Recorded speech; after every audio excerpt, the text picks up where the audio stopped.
Fala Direito, o seu direito na ponta da língua.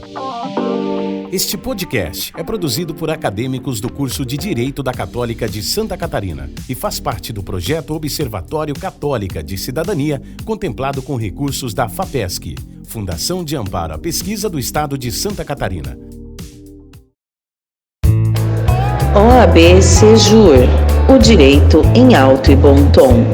Apresentando... Andréia, Nicolas, Ariane, Evi, Fabrícia, Jardilina. Para este primeiro episódio, nós trazemos os dados da CNJ a respeito do acesso à justiça. A revista Judiciário em Números traz para nós, aliás, Justiça em Números, traz para nós, como primeiro item, a virtualização do direito. Então, para esse primeiro tema, eu gostaria de apresentar para vocês o caso da dona Valfrida. Dona Valfrida tem 56 anos e tem uma demanda, tem um processo aberto e precisa do auxílio da Defensoria Pública. Dona Valfrida não consegue acessar os seus dados na Defensoria porque eles são virtuais e ela é o que nós consideramos uma analfabeta digital. Então, quando nós falamos da virtualização do direito, nós temos dois pontos a analisar. Um ponto do acesso, que realmente foi melhorado, né, que o acesso está ampliado, nós temos alguns objetivos que o pessoal vai falar aqui com vocês hoje, mas nós temos também que considerar quais são os problemas que nós temos em relação a essa virtualização. Né? Se nós tivermos um sistema 100% virtual, que problemas nós podemos encontrar? Um ponto relevante que a gente tem que trazer também é que tem alguns pontos que não ajudaram tanto assim, por assim dizer, né? A gente tem toda uma questão muito positiva, por exemplo, quando a gente tinha todas as audiências online, é uma questão de não se perde mais tempo em trânsito, não se perde mais muita coisa, né? Então tem vários pontos positivos, mas tem essa questão que no Brasil tem muitas pessoas que não têm acesso à internet, né? E tantas questões, como tem também pessoas que, apesar de terem o acesso, de estarem em centros maiores, né, e conseguirem realmente o acesso, elas não sabem utilizar. Então, elas ficam... Também se perde essa questão de um acesso facilitado, digamos assim, para elas, né? Então, talvez, olhando por esse sentido, a solução não seria só digitalizar, mas trazer das duas formas, né? Sempre o físico e também o digital. Não sei se vocês concordam comigo. A gente tem que levar em conta que tudo isso se deu por conta de um fato extraordinário que aconteceu no planeta, onde, por conta de uma pandemia, os serviços eles não poderiam simplesmente parar e aí foi feita uma adaptação para que eles continuassem. É claro que a gente tenta fazer com que o judiciário continue e, ao mesmo tempo, ele continua, mas não, o acesso dele acaba sendo estrito. Esse estrito acaba ocorrendo para quem? Para quem tem uma internet veloz dentro de casa, para quem tem uma facilidade para estar lidando com meios tecnológicos. E a gente sabe que, infelizmente, no Brasil, isso não faz parte da maioria brasileira. Por mais que grande parte das pessoas tenha internet dentro de casa, nem todas elas sabem como baixar um Teams, alguma coisa para pegar e fazer uso disso. Eu acho que o judiciário, de certa forma, ele tentou adaptar para que ele não parasse, só que, ao mesmo tempo, ele acabou não levando em conta o quanto de prejuízo isso traria, efetivamente, para muitas pessoas. Quantas Valfridas tem por aí, né? Eu sou uma delas, eu acredito.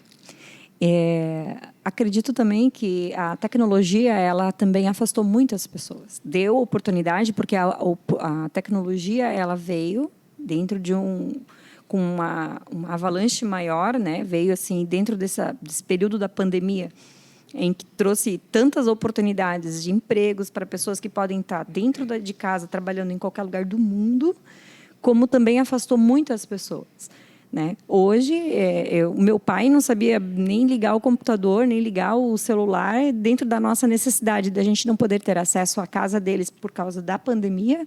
Ele teve que se obrigar a aprender. Então, a gente conseguia fazer videochamada com meu pai, que tem 66 anos, devido à necessidade. Nem era porque era uma questão de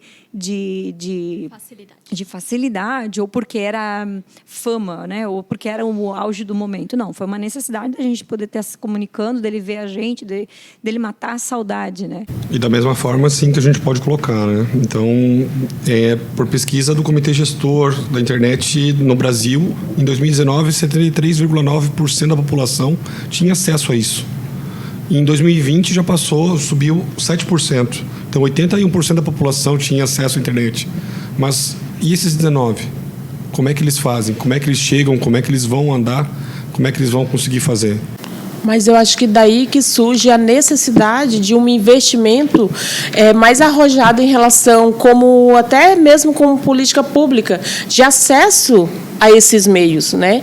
Então, a gente sabe que o uso da tecnologia em várias áreas do cotidiano, da nossa vida, é um caminho sem volta. Esse caminho é sem volta de ter que a gente utilizar esses meios para acessar, tanto em relação ao direito, como em outras áreas da nossa vida.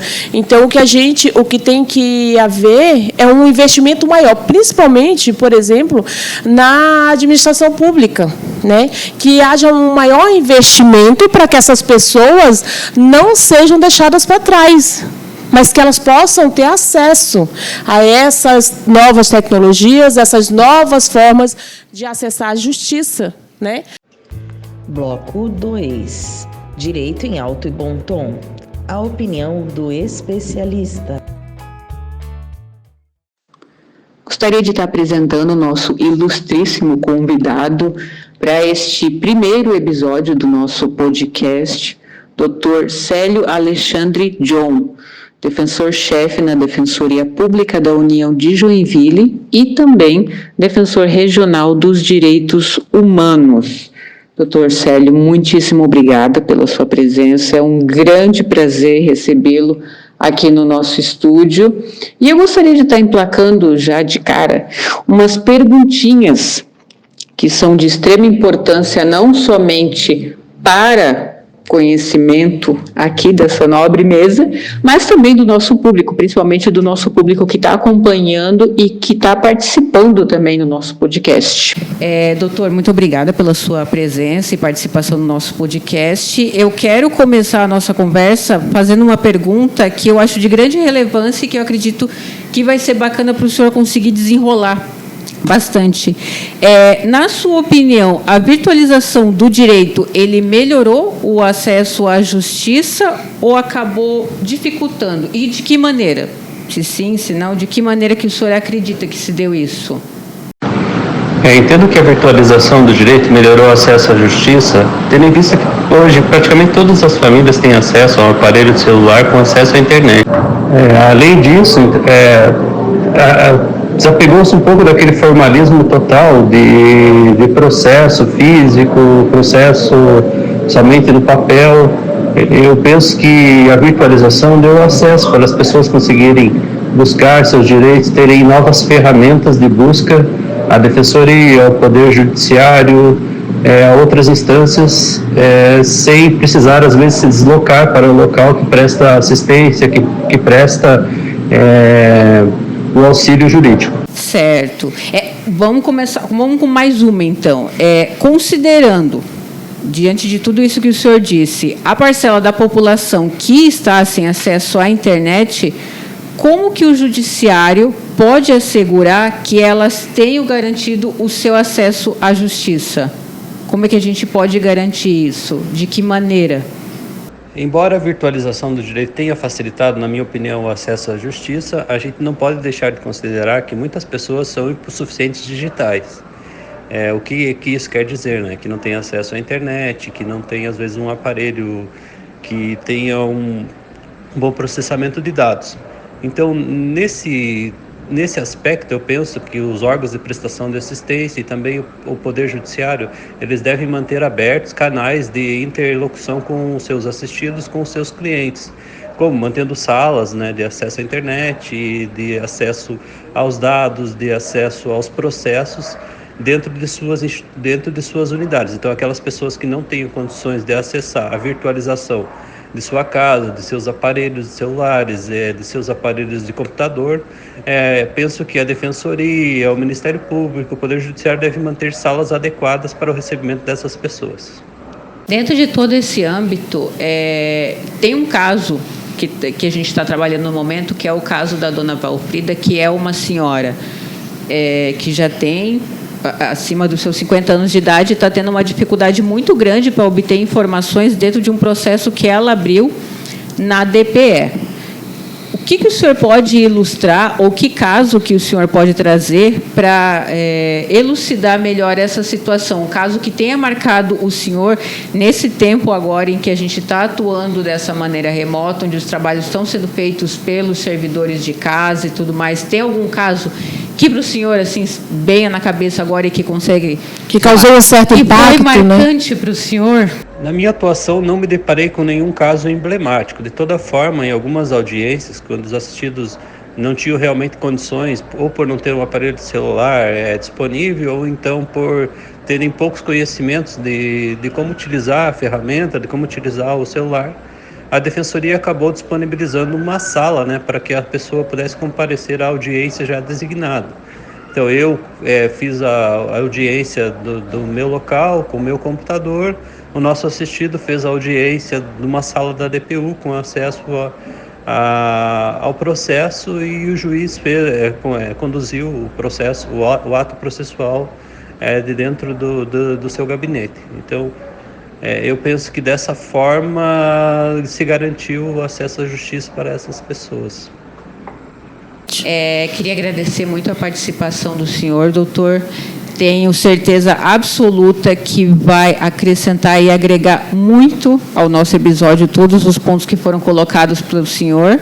E é isso. Muitíssimo obrigada. Até uma próxima. Então, o nosso próximo bloco, para nós encerrarmos por hoje, é um bloco que nós vamos chamar de O que esperar do futuro. E, basicamente, nós queremos trazer aqui uma informação de que o Brasil ele é parte de um compromisso com outros 192 países coordenados pela ONU.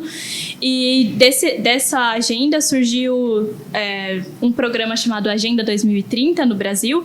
E essa agenda ela é composta por 17 objetivos de desenvolvimento sustentável e 169 metas que devem ser atingidas até 2030. E esses objetivos e metas, eles estão associados à construção de uma sociedade sem pobreza, sem fome, com acesso à justiça para todos, entre outras importantes questões para o desenvolvimento mundial. Desses objetivos e metas, o CNJ indica que os que mais tiveram processos novos durante o ano de 2020 são, de forma sucinta, 3 objetivos. O primeiro deles é proporcionar o acesso à justiça para todos e construir instituições inclusivas em todos os níveis, tornar as cidades e os assentamentos humanos inclusivos, seguros, resilientes e sustentáveis. E o terceiro objetivo é promover o crescimento econômico sustentado, inclusivo e sustentável, emprego pleno e produtivo e trabalho decente para todos. Juntos, os processos relativos a esses 3 objetivos, então os processos novos relativos a eles, representam 92% de todos os processos judiciais abertos no Brasil, que se relacionam a qualquer dos 17 objetivos em 2020. Então, quando a gente fala sobre o ano de 2020, nós vimos que o foco principal estava em resolver 3 objetivos, devido à sua representatividade, que são os objetivos que nós já citamos. E aí, conta pra gente se você acredita que esse problema já foi resolvido. Como você acha que está a distribuição dos processos novos do Brasil hoje? Você acha que os motivos mudaram? Não se esqueça de nos seguir nas redes sociais, que estão marcadinhas abaixo no card de informações deste podcast. E se você gostou desse conteúdo, não esquece de compartilhar, deixa seu like e nos ajude a espalhar direito e justiça por aí. Muito obrigada!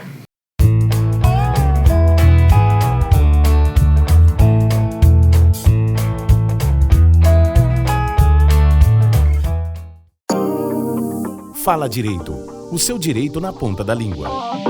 Este podcast foi produzido por acadêmicos do curso de Direito da Católica de Santa Catarina, sob supervisão do professor Dr. Jason Giovanni Heiler. O Fala Direito é integrante do projeto Observatório Católica de Cidadania, contemplado com recursos da FAPESC.